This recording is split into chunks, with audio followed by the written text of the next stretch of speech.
willing to do what others have done.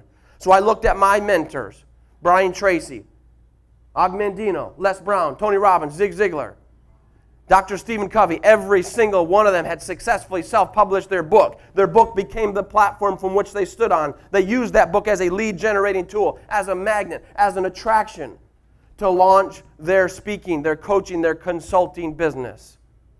So again, I did not know the how, but because I was willing to believe in the vision, I spent 5 years of my life and $20,000 publishing a crappy edition of this book, Creating Your Own Destiny. 140 pages in softcover. The word freedom was misspelled. F-R-E-E-E-D-O-M. Freedom! Right? The point is this, I did not know the how, but because I believed in the vision, I willed it to happen. In life, see, things either will happen to you or you will them to happen. Do you see the difference? Sometimes you need to will your dream to happen. But I know what some of you are thinking. Well, wait a minute, Patrick, that's easy for you because you're not 40 years old. 41 years old. But I'm now 50, 60, 70 years old. And it's too late for me. Right? Anybody thought that creating your own destiny is for the young 20 and 30-somethings? And maybe your best days have passed you by? For those of you who have felt that way, I'll tell you the real story of Cliff Young. Anybody know Cliff Young? Cliff Young was a potato farmer in Australia.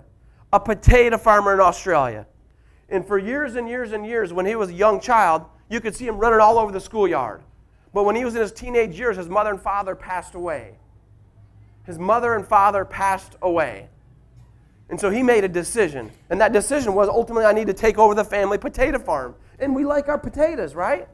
So being a potato farmer is a very honorable profession. So his entire life, he spent his life creating someone else's destiny instead of his own. And as a result of that, all of his early adult years and late adult years, he spent sacrificing his life for his mother and father's dream. Finally, at 57 years old, he looked himself square in the mirror and he was disgusted with what he saw back. Because he had seen a beaten, ravaged old man that has spent his entire life creating someone else's destiny instead of his own. So at 57 years old, he made a decision. And his decision was that he was going to become an ultra long-distance marathon runner. Now think about that. 57 years old and ultra long-distance marathon running? That doesn't belong in the same speech. The same book, the same paragraph. That's an oxymoron, right? So Cliff Young, he decided that that was what he's going to do. So in 1978, at 57 years old, he spent 4 years in the Australian countryside running as fast as he could. He'd go 20 miles in the morning one way and 20 miles back in the afternoon. And you know those old cranky Australians? They're like, you bloody fool, have you lost your mind? Get off the road. They're trying to run him over. They thought the old guy lost his mind. He kept to himself, never let someone else's opinion of him determine his reality. Spent 4 years training. May 1982, now 61 years old, he entered the prestigious Sydney to Melbourne ultramarathon, a distance of 545 miles. Now that's a long ways to go in an airplane. That's a long road trip in a car. In Hawaii, you can't even do that, right? On a bike, you might be able to do it if you had a month. But on foot, are you crazy? So the gun shot off. He took off running that first day, took off running. He got in 60 miles that day. The only problem was the young 20 and 30-somethings, the best well-conditioned athletes in the world, got in 70, 80, 90, 100 miles a day. And so he's already way behind everybody else. But his coach had an idea, and it was believed in the ultramarathoning business that when you run 70, 80, 90, 100 miles a day, that your body needs 10, 11, 12 hours of sleep for your cells to rejuvenate. But Cliff's coach did not subscribe to that belief. So everybody went to bed at 11 p.m. after that first day. They set their alarm for 8, 9, 10 o'clock the next morning to get their 8, 9, 10 hours of sleep, 11 hours of sleep. Cliff's coach put the old guy to bed 11 p.m. He let him get his 2 hours sleep. 1 a.m., they woke him up, and he ran all night long in the middle of the night, surpassing everyone in the field. And the next day they caught up and they said, Cliff, who'd you catch a ride from? What's your secret? How are you doing this?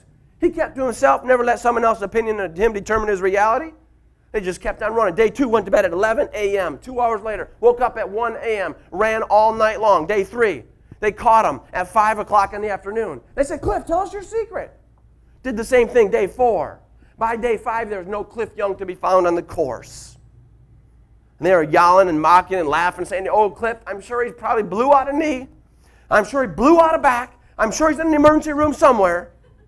But the reality of it was, after 5 days, 15 hours and 4 minutes, 61-year-old Cliff Young was victorious, winning the Westfield, Sydney to Melbourne Ultra Marathon in first place.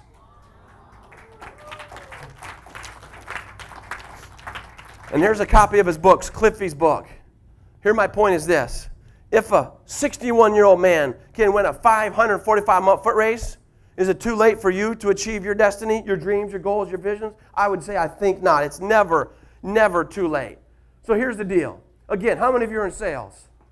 How many of you own your own business? So virtually about all of us are in sales. We own our own business. So here's the deal. I spent 15 years in corporate America. I made all the mistakes in sales. One time I met this lady, and I was trying to get to know her because, you know, friends buy from friends. People buy from those they like. And she kind of looked like she was like 4 months pregnant. And I was like, you know, talking to her and doing this small talk. And I said, so, like, how many months pregnant are you? She's like, oh, no, I'm not pregnant. My stomach just looks that way. I'm like, oh, I made that mistake. Another mistake I made, I ripped the seat out of my shorts or my pants. I ripped it out completely, so I was shaking hands, prospect. We'll see you later. It's very nice to meet you. I got to run. I got to go, right? I made that mistake. I've made all the mistakes in sales. But I've learned some things along the way, and I want to share these with you. You've heard this stuff before. Again, I'm here to remind you of what you've already learned.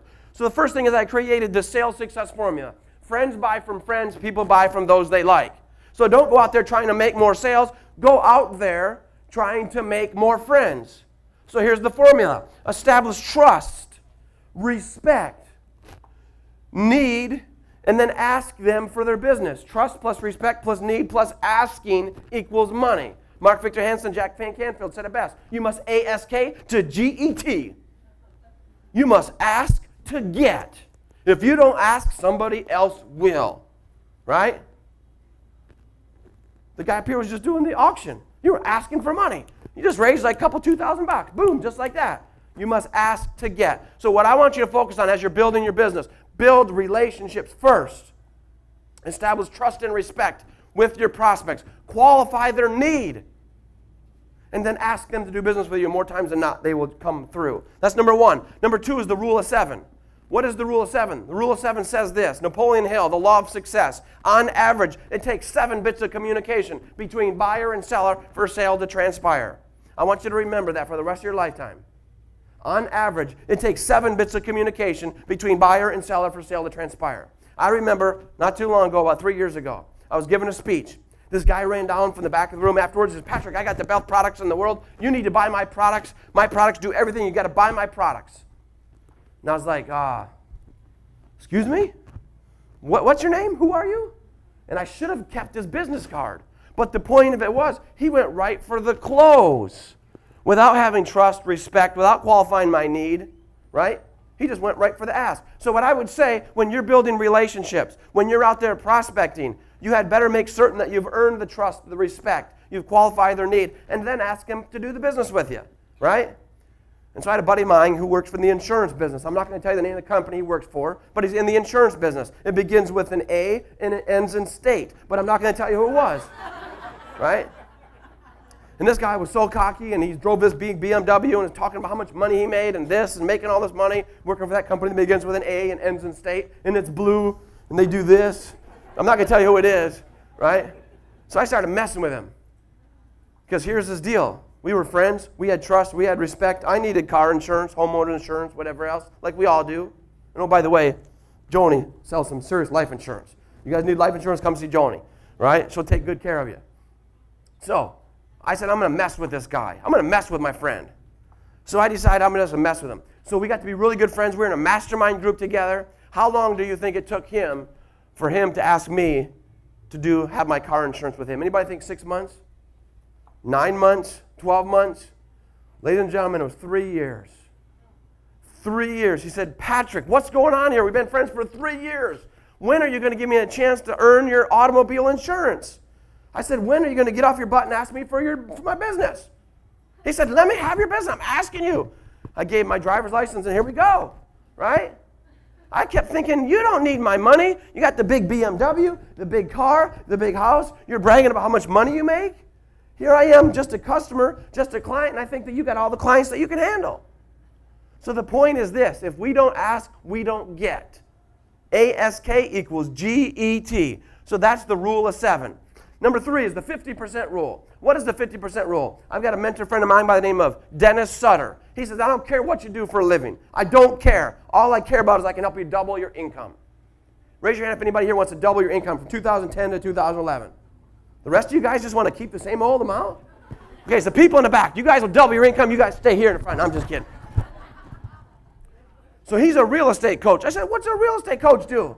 He said, whatever the real estate agent makes, I help them double that in a year. I said, well, how do you do that? So his son, my son, both played lacrosse. We went off to this men's lacrosse retreat. We stayed up all night supervising these kids, and he explained to me what the 50% rule is. Here's the 50% rule. How many of you are CEO of your own company? You're CEO. Raise your hand. How many of you are also the janitor? Anybody the janitor?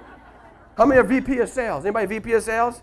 How about IT guy or IT gal? See, I'm the IT guy and IT gal. I don't even know how this PowerPoint thing works, right? Anybody director of collections?